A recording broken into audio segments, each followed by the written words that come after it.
Vale, Jessy, que estabas hablando y se cortó.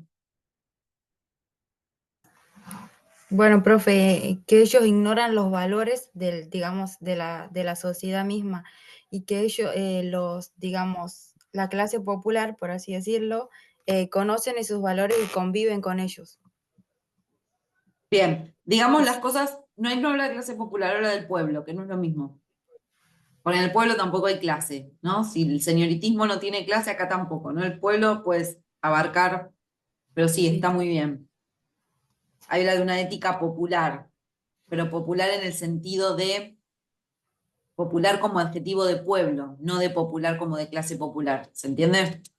sí. Medio matete, pero bien, hay que ser precisos con eso. ¿Qué más? Hay una idea clara de igualdad, ¿no? Cuando dice nadie es más que nadie. Eh, pero que Sí.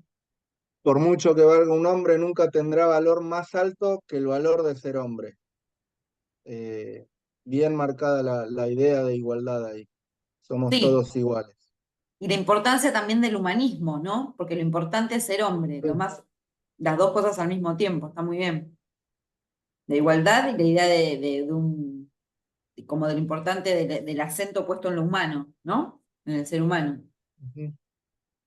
Bien. Eh,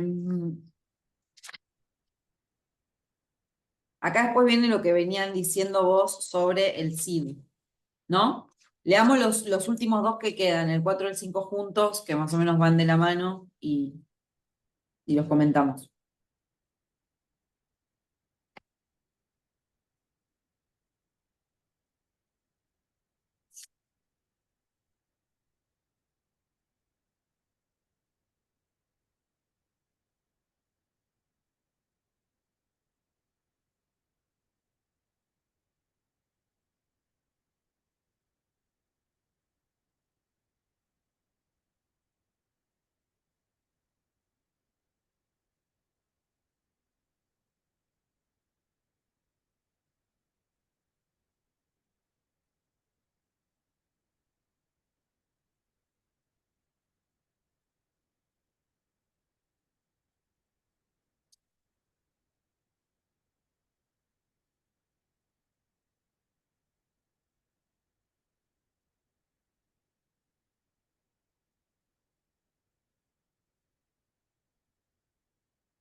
Bien. ¿Qué hace a nivel más macro? No solo lo que dice, pero ¿qué es lo que está haciendo como operación argumentativa?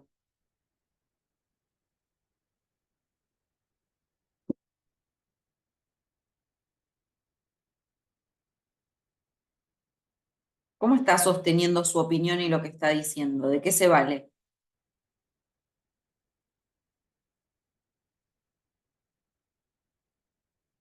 ¿Está hablando de experiencias personales para sostener su opinión?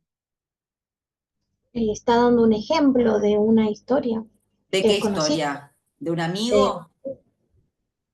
del No. mío sí, que Ok, sería, entonces, ¿qué está haciendo para justificar su argumentación? ¿Está utilizando qué? La historia de la literatura. Eso es lo que ustedes tienen que darse cuenta. ¿Cuál es su técnica argumentativa acá? Utiliza la historia de la literatura y no utiliza cualquier texto, utiliza el poema del Mío Cid, que ustedes tienen que saber cuál es la importancia del Mío Cid para la literatura española. Jessy, La hombría. ¿cuál es la importancia del Mío Cid para la literatura española? ¿Por qué es importante el poema del Mío Cid? ¿No tuvieron español ustedes? ¿Qué les enseñaron sobre el Mío Cid? El héroe, la vida del héroe. Ujú. Chicos, no puede ser, esto lo tienen que saber. El Mío Cid es la primera obra narrativa española en lengua romance. Sí. Es Sí, la primera obra, uno lo puede considerar la primera obra de la literatura española, sí, básicamente. sí. Eso es lo importante. Antes no se escribía en lengua romance. La primera obra literaria escrita en lengua romance, es decir, se lo puede considerar el primer libro de la literatura española. Eso es muy importante. Entonces, no está utilizando solamente la historia de la literatura, sino que se está yendo hasta el texto fundacional de la literatura española para argumentar a favor de lo que él está diciendo. Él dice, ya en el Mío Cid se podía ver esto que yo les estoy contando. Difícil de apelar a ese argumento, ¿o no? Por eso yo decía, está contando una historia personal, algo que le pasó a un amigo. Es lo mismo que si vos decís, no, esto que yo defiendo es porque una vez fui al kiosco y me dijeron, digo, ¿ese es un argumento de valor? ¿Es una justificación de valor? No, en cambio, si vas a argumentar con el CID ¿no? Digo, eso es interesante. Entonces, bueno, ahí te pone todo el ejemplo de cómo él ve también esa especie de puja entre la hombría castellana y el señoritismo leonés ya desde el Cid Campeador, ¿no? Y claramente entonces el Cid, que es el héroe, como ustedes dijeron, la historia del héroe, bla, bla, bla, el Cid, que es el héroe, entonces va a estar pegado a la figura de los milicianos, ¿no? Que serían los héroes, los Cid campeadores de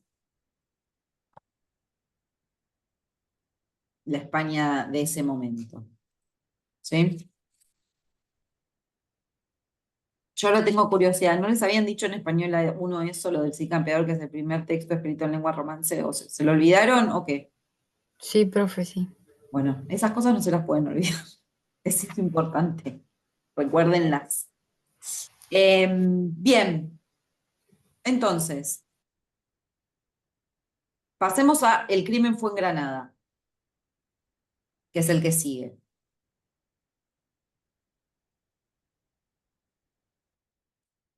Veamos que ahora ya estamos frente a poesía, ¿no? Lo anterior era prosa, ahora tenemos poesía. A simple vista, mirando el poema, vean que también tiene partes, ¿no? 1, 2 y 3. Todas partes de distinta extensión y qué sé yo. A simple vista no tiene un esquema métrico definido. Esto no es un soneto, ni claramente, no sé cuánto, o sea, no sé, lo miro así, no sé cuánto mide cada verso, pero miden claramente cosas distintas, porque hay versos larguísimos, versos cortos. Digo, hay de todo un poco. Lo que sí podemos ver es que hay versos A ver, miremos el primero. Se le vio caminando entre fusiles. 11 me da. Por una calle larga, me da 7. ¿No? Entonces tenemos versos de arte mayor y versos de arte menor, ¿no? De 8 para arriba son de arte mayor, de 8 para abajo son de arte menor. Salir al campo frío, 7 de nuevo. Aún con estrellas de la madrugada. Uy, esperen que se me salió esto. Si el aún lo dejamos junto nos da 11.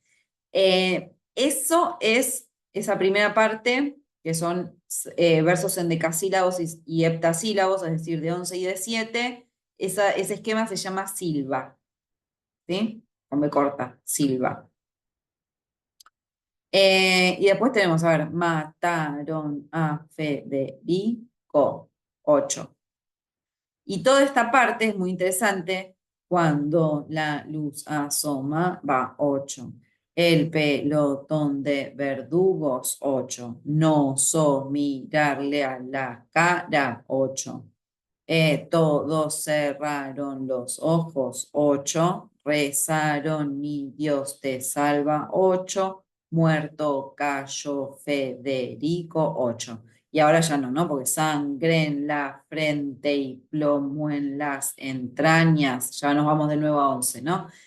Toda esa parte, los versos octosílabos, es la misma métrica de los romances. Ahí claramente empieza, es importante porque empieza a hablar de Federico y la métrica, ¿cuál va a ser? La del romance, ¿no?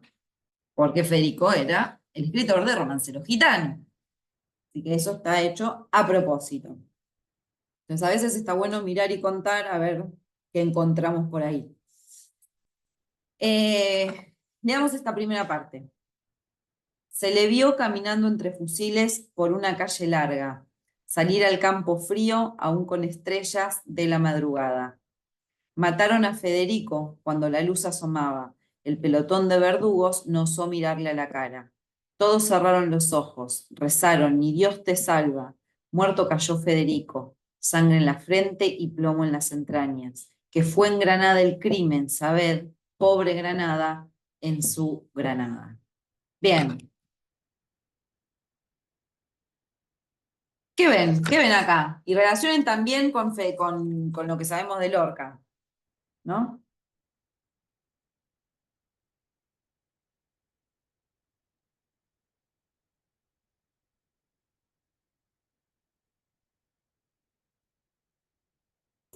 Tenemos elementos cósmicos como las estrellas. Sí. Hay muchas imágenes visuales. Hay muchas lo vi. imágenes visuales, sí. ¿Qué A la más? aparición de la luz. La sangre, el plomo, los fusiles, todo eso Ujú. estaba presente en las obras de García Lorca. Que Sí, no sé representaban. si los fusiles, pero sí el plomo, la idea la idea de la sangre, claramente, muy bien. Sí. Y también una cuestión de el pelotón de verdugos no osó mirarle la cara, ¿no? Como una especie de bajeza del otro lado, de los que lo mataron, ¿no? Ni se animaron a mirarlo a la cara. Estaban matando al poeta más importante español vivo, lo estaban matando y ni siquiera le miraron a la cara, ¿no? Hay algo ahí y eso aparece 2 veces, ¿no? La idea de mirarlo y de todos cerraron los ojos, ¿no? Una cuestión de como de una escena que no se ve, que no es mirada, de lo probiosa que es, ¿no? De lo vergonzoso, de lo terrible que es esa escena.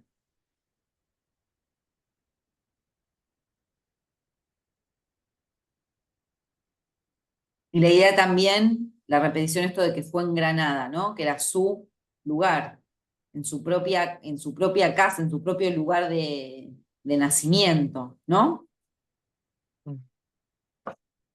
Bien. Leamos el que es la parte del poeta y la muerte. Acá espero que me digan muchas cosas porque hay mucho para decir en relación con lo que ya saben de Lorca. El poeta y la muerte. Se le vio caminar solo con ella, sin miedo a su guadaña. Ya el sol entorre y torre los martillos, en yunque, yunque y yunque de las fraguas. Hablaba Federico, requebrando a la muerte.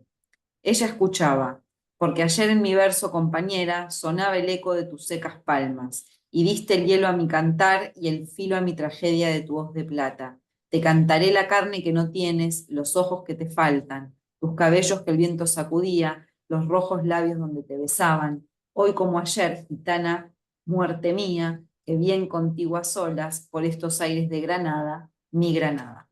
Acá hay un cambio de perspectiva, ¿no? En la primera parte había alguien que estaba, hay una voz poética que estaba hablando sobre el crimen de Lorca. ¿Acá quién habla?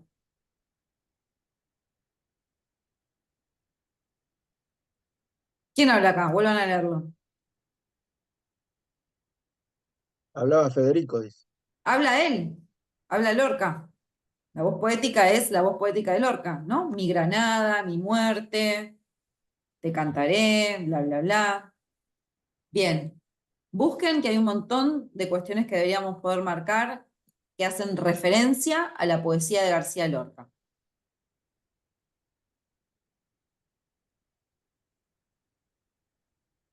La poesía y a la obra de teatro también, digo, a la escritura.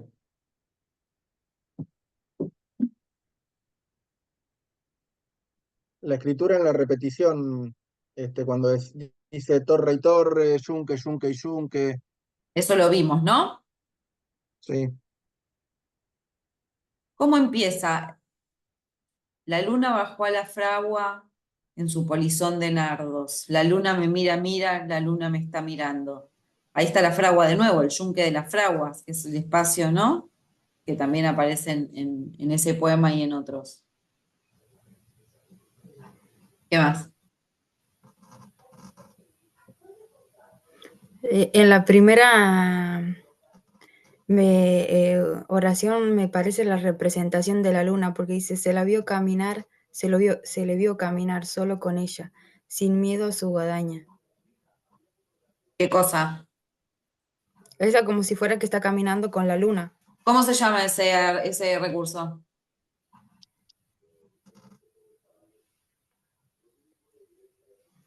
Convertir algo que no es una persona en algo que hace cosas de persona. ¿Cómo se llama ese recurso? A todos. Mm. Muy fácil. Personificación. Está personificando a la muerte.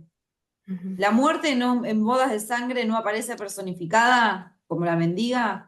La Sí. luna en bodas de sangre no aparece personificada. Es un recurso muy lorquiano, el de la personificación y sobre todo el de la muerte. Ya la presencia de la muerte, que sabemos que es bastante lorquiano, y encima personificada, ¿no? Entonces, si bien este es un poema triste que habla de la muerte de Lorca, esta parte es más surrealista en un punto, ¿no? Porque en la primera parte era más, bueno, contando cómo había sido, cómo habría sido, imaginado también, ¿no? Pero cómo habría sido el momento de la muerte. Y acá ya se da una especie de diálogo del poeta muerto con la muerte, o del poeta a punto de morir con la muerte, ¿no? Escapa el realismo absolutamente y toma y está rodeado de todas referencias a su obra. Entonces, uno lo lee y le da la sensación de como, bueno, el poeta se encamina hacia la muerte, pero ese tránsito hacia la muerte es en compañía de todo su imaginario. Y a mí al menos eso me genera una situación de menor desdicha, ¿no? Como si bien es horrible, lo están matando, está ahí hablando con la luna, le habla, hace referencia a la fragua, ¿no? Digo, no, no es una parte tristísima esta del poema, porque está rodeado de todo el imaginario de Lorca. ¿Qué más encuentran que tiene que ver con Lorca? Faltan cosas.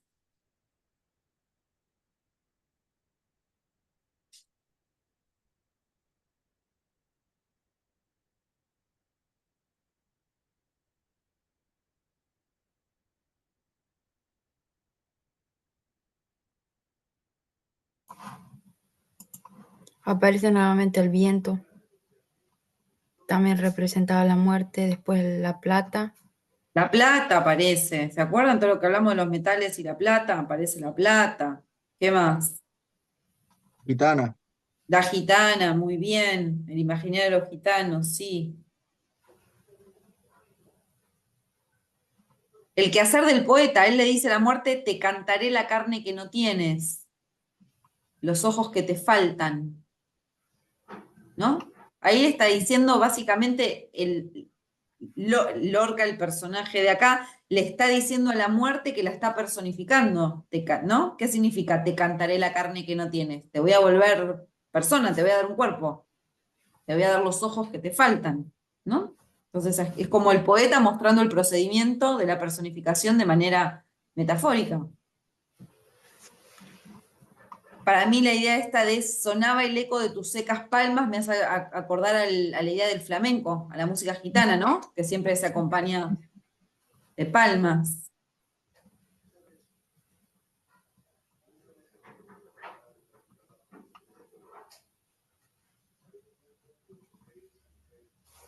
Y dice, los ojos que te faltan, tus cabellos que el viento sacudía, los rojos labios donde te besaban, hoy como ayer, gitana, muerte mía, que bien contigo a solas, por estos aires de Granada, mi Granada. Lo que era antes que fue en Granada el crimen, sabed, pobre Granada, en su Granada, que parece un lamento, un sollozo, ¿no? El final de la primera parte, ¿no? Como alguien gritando desesperadamente, lo mataron en Granada, en su Granada, ¿cómo puede ser? Acá tiene otro tono, ¿o no? Hoy como ayer gitana, muerte mía, que bien contigo a solas por estos aires de Granada, mi Granada. Acá no es triste, no es un lamento, ¿no? Es como el poeta entregándose a eso, habla de la muerte mía, que bien contigo a solas, ¿no? Esta parte le saca un poco el drama, es menos dramática que la primera. Y yo creo que lo que logra que sea menos dramática es que él está acompañado en un punto de su poesía, porque está acompañado de todos esos símbolos que él creó, el universo poético que él creó.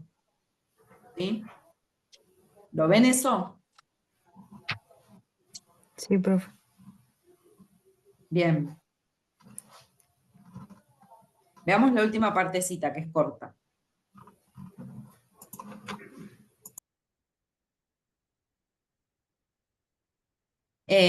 Se les vio caminar, labrad amigos de piedra y sueño en el Alhambra, un túmulo al poeta, sobre una fuente donde llore el agua, y eternamente diga, el crimen fue en Granada, en su Granada.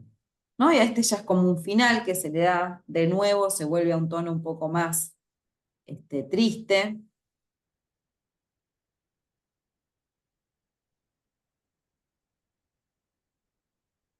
Y piden eso porque justamente nunca se sabe dónde está su cuerpo, dónde quedó su cuerpo. Nunca se supo, ¿no?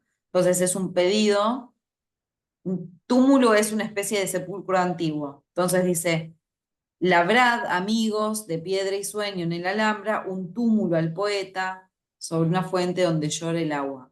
Están pidiendo que le construyan un sepulcro. Lo que pasa que el problema es que no hay, el cuerpo no está para poder enterrarlo y ponerle una tumba, un sepulcro.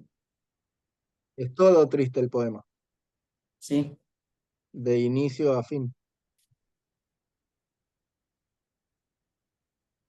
Sí, y acá como ya queda más corto, o sea, el crimen sabemos que sucedió, sabemos que lo mataron, entonces es un poco más extenso, después tenemos esa parte más juguetona, por decirlo de alguna manera, que es la segunda parte, en la que si bien la muerte está ahí, no está representado en toda su tragedia, y este final muy breve, que marca, de nuevo, de una forma triste, la falta del cuerpo, ¿no?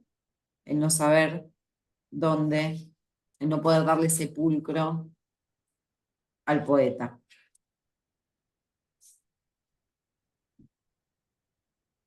Bien.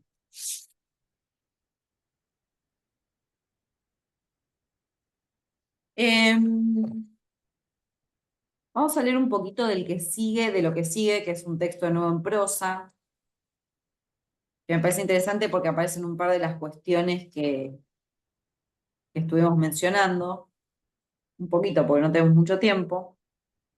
Pero acá vamos a ver que tenemos estas nociones que habíamos hablado de pueblo, de futuro, de historia, de muerte, etc. Apuntes. Ustedes lo tienen a continuación, ¿no? Sí. En España, habla Juan de Mairena a sus alumnos, este ancho promontorio de Europa han de reñirse todavía batallas muy importantes para el mundo occidental. Cuando penséis en España, no olvidéis ni su historia ni su tradición, pero no creáis que la esencia española os la puede revelar el pasado. ¿Se acuerdan lo que habíamos hablado? De esta cuestión de que el pasado, que no se queden fijados, que eso él le quería hablar a la juventud, ¿no? De no se queden fijados en el pasado, la esencia española no queda, no es solo el pasado, ¿no? Importa la historia, importa la tradición, pero no, la esencia no se puede revelar en el pasado, dice. Esto es lo que suelen ignorar los historiadores. Esta frase me parece espectacular. Un pueblo es siempre una empresa futura, un arco tendido hacia el mañana.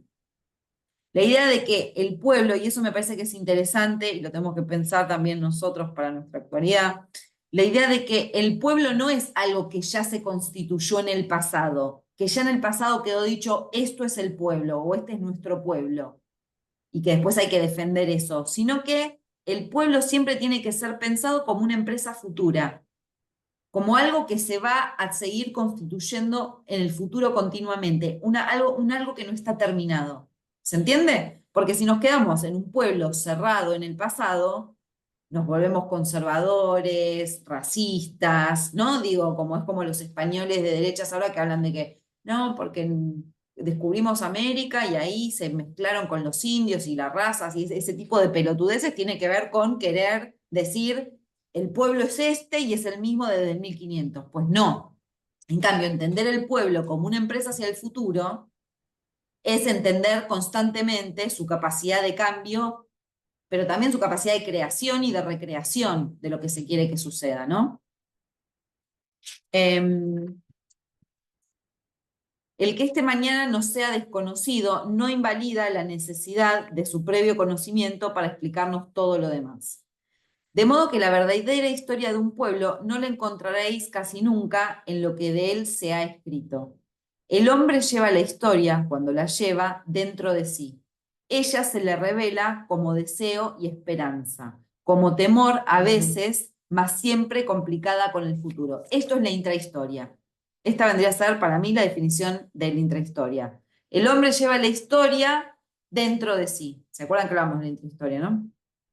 Ella se le revela como deseo esperanza. Entonces, la intrahistoria es esa que es del orden del deseo, de la esperanza, del temor, pero siempre en relación al futuro. No es una historia en la que contamos qué pasó en el pasado y lo dejamos ahí cerrado. La intrahistoria es esa historia que, si bien mira el pasado, constantemente está pensando la relación de ese pasado con el futuro. ¿Sí?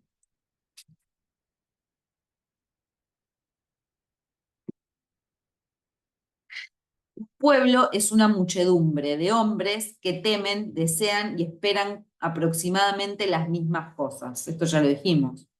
Sin conocer alguna de ellas, no haréis nada en historia que merezca leerse. No olvidéis, sin embargo, que desde otro punto de vista, el hombre futurista incurable es el único animal tradicionalista y que el pasado adquiere para él un extraño prestigio. Reparad, aunque solo sea de paso, en que es el hombre entre los primates el único animal capaz de preocuparse más de sus mayores que de sus pequeños, y por descontado, el único animal que venera, que venera a sus abuelos. Reparad también en que la memoria humana es tan extensa y vigorosa que por ella, sobre todo, aventaja el hombre a las otras alimañas de su grupo zoológico. Justamente, enorgullecido de su memoria, llega el hombre a pensar que es precisamente lo pasado, aquello que no pasa, porque los hechos cósmicos, cualquiera que sea su naturaleza, quedan solidificados e inmutables en el fluir de nuestra conciencia al pasar de la percepción al recuerdo. Tal es uno de los milagros que atribuye el hombre a su intervención en el universo. So, ahora lo que viene. Contra el prestigio desmesurado del pretérito, hemos de estar en guardia y esgrimir todas las armas de nuestro escepticismo, ¿no? Retoma entonces nuevamente esa idea. Frente a una mirada constantemente fijada en el pasado, el pasado como eso encumbrado, hay que ser escépticos, dice él. Vivimos hacia el futuro, ante una inagotable caja de sorpresas, y el más hondo y veraz sentimiento del hombre es su inquietud ante la infinita imprevisibilidad del mañana. Acá hay una cuestión que es muy interesante. Nosotros ahora, cuando pensamos en la historia y en el pasado, es aquello a lo que no podemos volver. Lo único que nosotros como seres humanos tenemos de certeza es que nos dirigimos hacia el futuro. Entonces, seguir pensando en el pasado, se entiende que ya está en un punto medio cerrado, y que no es accesible a nosotros, no tiene demasiado sentido, ¿no? Por eso él constantemente esta ligación con lo que está por venir. Y no menos en guardia hemos de colocarnos contra un futurismo radical, tan reductible al absurdo como el futurismo extremado, porque en la máquina de silogismos que llevamos a cuestas, nuestras razones son valores conocidos en los cuales pervive un pasado. De otro modo, las premisas de nuestros razonamientos no conservarían su validez en el momento de concluir algo de ellas. Es muy posible, hubiera dicho Mairena en nuestros días, que la súbita desaparición del señorito y la no menos súbita aparición del señorío en los rostros de nuestros milicianos sean dos fenómenos concomitantes que tengan como causa común la presencia de la muerte en los umbrales de la conciencia humana. Porque la muerte es cosa de hombres, digámoslo a la manera popular, o como piensa Heidegger, una característica esencial de la existencia humana. Toda esta es la parte importante que tiene que ver con la muerte, ¿no? La muerte como cosa de hombres, es decir, que solo los hombres la piensan, o una característica esencial de la existencia humana, de ningún modo un accidente de ella. Y solo el hombre, nunca el señorito, el hombre íntimamente humano, en cuanto ser consagrado a la muerte, sein sum tode, que es una categoría de Heidegger, puede mirarla cara a cara. Lo que veníamos diciendo, el hombre es el único de los animales que tiene conciencia de la muerte y que entonces la muerte opera sobre nosotros de forma constitutiva. Los gatos no saben que se van a morir, los pajaritos tampoco, las plantas tampoco, viven y chao. Nosotros sí tenemos conciencia de eso. Y eso nos configura filosóficamente, psíquicamente, políticamente. Hay en los rostros de nuestros milicianos, hombres que van a la guerra por convicción moral, nunca como profesionales de ella, el signo de una profunda y contenida reflexión sobre la muerte. Vistos a la luz de la metafísica heideggeriana, es fácil advertir en estos rostros una expresión de angustia, dominada por una decisión suprema, el signo de resignación y triunfo de aquella libertad para la muerte, que es otra idea de Heidegger, a qué alude el ilósofo filósofo de Friburgo, ¿no? Esto es lo que yo les hablaba de esa libertad para la muerte, de cómo la muerte se configura de otra manera en el sentido que él está pensando filosóficamente en relación al trabajo de los milicianos, ¿no? A la idea de que están ahí donándose para la muerte, pero una muerte con propósito, ¿no? El darse para la muerte.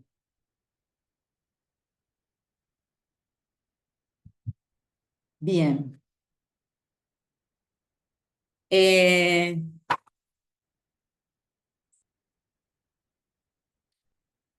Hasta acá, Machado. ¿Alguna pregunta, idea, algo para compartir, que quieran decir? ¿No? ¿Estamos bien?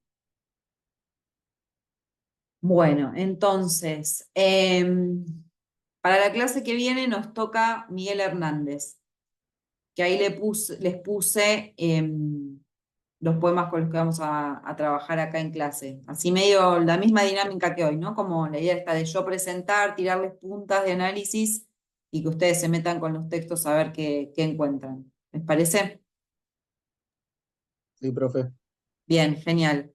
Entonces los dejo, tienen mucha cara de cansadas y cansados, así que descansen y con ustedes dos nos vemos mañana y vos, Cassandra, la semana que viene. ¿Hay mañana al final? Ah, no, mañana nos vamos a ver, pero solamente a ver porque está la jornada de ESI. Claro, pero no recibimos nada. Va, yo por lo menos no recibí nada, por eso le preguntaba. Yo Eso está tampoco. acá, Está calendarizado, debería ser, quizás les avisan mañana mismo, pero estaba puesta esa jornada, ¿no? Ok. Ustedes también tenían Ah. esa info. A mí me habían dicho que, por ejemplo, podía ser que fuera este viernes en las últimas 2 horas. No tengo ni idea. Y la Bueno. última vez que tuvimos esa charla, no avisaron, por lo menos en tercero no habían avisado. Nos dijeron a lo último. Veremos qué sucede mañana. ¿Sí? Bueno, Chao, bien, profe. chicos. Chao, profe. Descansen. Chau, chau.